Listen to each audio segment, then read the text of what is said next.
बाळ जागं पाहिजे. Flat surface, firm सरफेसवर ठेवायचं.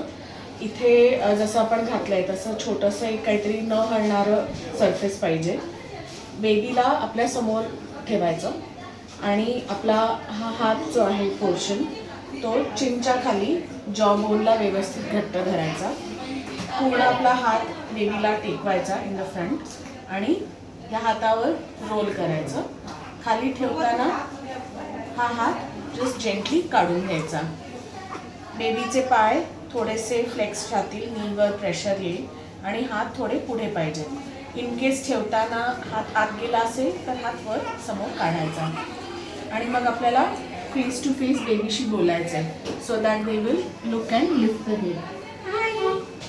Good morning.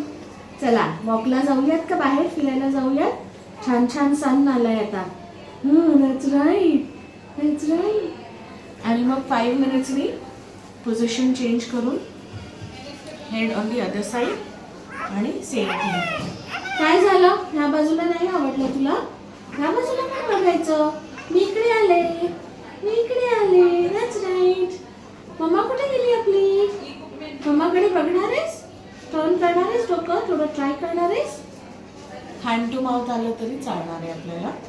As the baby grow stronger थोडंसं हेड उचलून आपापलं टर्निंग पण चालू होणार. चल ट्राय कर, तू ट्राय कर. हो कर एकदा. ओके.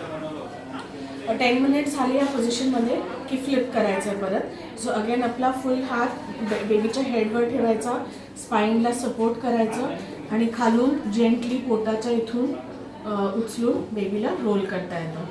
बेबी जर मोठं असेल किंवा फ्लॉपी असेल तर थोडंसं पोटाखालून चिनच्या इथे पण सपोर्ट करता येतं. Show you again. So hand like this.